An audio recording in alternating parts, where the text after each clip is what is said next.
TV 24 news ವಾಹಿನಿಗೆ ಸ್ವಾಗತ. ರಂಜಾನ್ ಹಬ್ಬ ಇರೋದ್ರಿಂದ ಈಗಲೇ ಗೋವುಗಳ ಸಾಗಾಟ ನಡೆದಿದೆ, ಗೋವುಗಳ ಕಳ್ಳತನ ನಡೆದಿದೆ.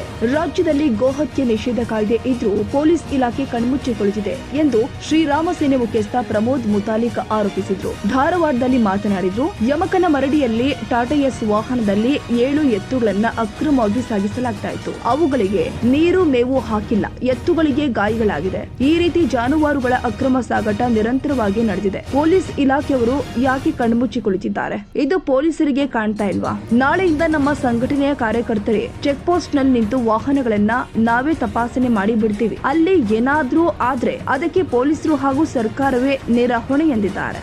ಬರುವಂತಹ ರಂಜಾನ್ ನಲ್ಲಿ ಈಗಲೇ ಸಾಕಷ್ಟು ಗೋವುಗಳ ಸಾಗಾಣಿಕೆ ಕಳ್ಳತನ ನಿರಂತರವಾಗಿ ನಡೀತಾ ಇದೆ. ನಾನೇ ನಿನ್ನೆ ಬರಬೇಕಾದ್ರೆ ಯಮಕನಮರಡಿಯ ಅಂದರೆ ಹುಕ್ಕೇರಿ ತಾಲೂಕು ಯಮಕನಮರಡಿಯ ಇದರಲ್ಲಿ ಒಂದು ಸಣ್ಣ ಟಾಟಾ ಎಸ್ನಲ್ಲಿ 7 ಎತ್ತುಗಳನ್ನು ಹಾಕಿದ್ದಾರೆ. 7 ಎತ್ತ ಗಾಯ ಆಗಿದೆ, ಅವುಗೆಲ್ಲ ಮೇವಿಲ್ಲ, ನೀರಿಲ್ಲ, ಉಸಿರಾಟಿಲ್ಲ, ಇದೆಲ್ಲ ಆಗ್ತಾಯಿದೆ. ನಾನು ಹಿಡಿದು ಪೊಲೀಸ್ ಸ್ಟೇಷನ್ ಹೋಗಿ ಕಂಪ್ಲೇಂಟ್ ಕೊಟ್ಟು ಬಂದೀನಿ. ನಿರಂತರವಾಗಿ ಈಗ ಬಹಳ ದೊಡ್ಡ ಪ್ರಮಾಣದಲ್ಲಿ ನಡೀತಾ ಇದೆ. ಗೋಹತ್ಯಾ ನಿಷೇಧ ಕಾನೂನಿದೆ, ಆದರೂ ಕೂಡ ಪೊಲೀಸ್ ಡಿಪಾರ್ಟ್ಮೆಂಟ್ ಕಣ್ಮುಚ್ಚುತ್ತಿದೆ.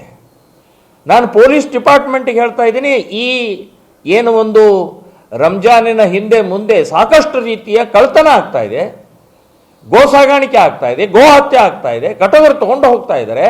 ಯಾಕೆ ಕಣ್ಣು ಮುಚ್ಕೋತಿದ್ದಾರೆ? ನಮ್ಮ ಕಣ್ಣಿಗೆ ಕಾಣ್ತಾ ಇದೆ, ನಿಮ್ಮ ಕಣ್ಣಿಗೆ ಕಾಣ್ತಾ ಇಲ್ವಾ?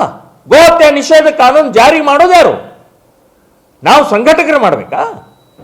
ಸೊ ನಾನು ಹೇಳೋದು, ನಾಳೆ ಮತ್ತು ನಾಡದ್ದು ನಮ್ಮ ಶ್ರೀರಾಮ ಸೇನೆ ಹಿಂದೂ ಸಂಘಟಕರು ಎಲ್ಲ ಚೆಕ್ ಪೋಸ್ಟ್ನಲ್ಲಿ ನಾವು ಒಂದು ಗುಂಪು ನಮ್ಮದು ಚೆಕ್ ಪೋಸ್ಟ್ನಲ್ಲಿ ಇರುತ್ತೆ. ನಾವು ಎಲ್ಲ ಇನ್ಮೇಲೆ ಚೆಕ್ ಮಾಡಿ ನಾವು ಬಿಡುವಂಥದ್ದು ನಿರ್ಧಾರ ಮಾಡಿದ್ದೀವಿ. ಇನ್ನು ಇದಕ್ಕೇನಾದರೂ ಸಂಘರ್ಷ ಆಯಿತು, ಇದಕ್ಕೇನಾದರೂ ಗಲಭೆ ಆಯಿತು, ಇದಕ್ಕೇನಾದರೂ ತೊಂದರೆ ಆಯಿತು ಅಂತಂದರೆ ಪೊಲೀಸ್ ಡಿಪಾರ್ಟ್ಮೆಂಟು ಮತ್ತು ಕಾಂಗ್ರೆಸ್ ಸರ್ಕಾರ ಕಾರಣ ಆಗುತ್ತೆ ಅಂತನ್ನುವಂಥದ್ದು ನಾನು ಎಚ್ಚರಿಕೆ ಕೊಡ್ತೀನಿ. ಇದನ್ನು ಹದ್ದು ಬಸ್ನಲ್ಲಿ ಇಡಬೇಕು ಅಂತನ್ನುವಂಥದ್ದು ಹೇಳ್ತಾ ಇದ್ದೀನಿ. ಕನ್ನಡಿಗರ ಮೆಚ್ಚಿನ ನಿಮ್ಮ ಟಿವಿ 24 ಕನ್ನಡ ನ್ಯೂಸ್ ವಾಹಿನಿ ಇದೀಗ ಟಿವಿಯಲ್ಲಿ ಲಭ್ಯ. ಕರ್ನಾಟಕ ಮತ್ತು ದೇಶ ವಿದೇಶದ 360 ಡಿಗ್ರಿ ಸುದ್ದಿ ಹಾಗೂ ಉತ್ತರ ಕರ್ನಾಟಕ, ಬೆಳಗಾವಿ, ಬಾಗಲಕೋಟೆ, ಧಾರವಾಡ, ಹಾವೇರಿ, ಗದಗ, ಬಿಜಾಪುರ ಜಿಲ್ಲೆಯ ಕ್ಷಣ ಕ್ಷಣದ ವಿವರವನ್ನ ಪಡೆಯುವುದಕ್ಕೆ ಟಿವಿ 24 ಕನ್ನಡ ನ್ಯೂಸ್ ವಾಹಿನಿಯನ್ನ ಲೈಕ್ ಮಾಡಿ, ವಿಡಿಯೋಗಳನ್ನ ಶೇರ್ ಮಾಡಿ, ಕಮೆಂಟ್ ಮಾಡುವ ಮೂಲಕ ನಮ್ಮ ವಾಹಿನಿಗೆ ಸಹಕಾರ ನೀಡಿ ಮತ್ತು ಚಾನೆಲ್ ಅನ್ನ ಸಬ್ಸ್ಕ್ರೈಬ್ ಮಾಡಿ. Thank you.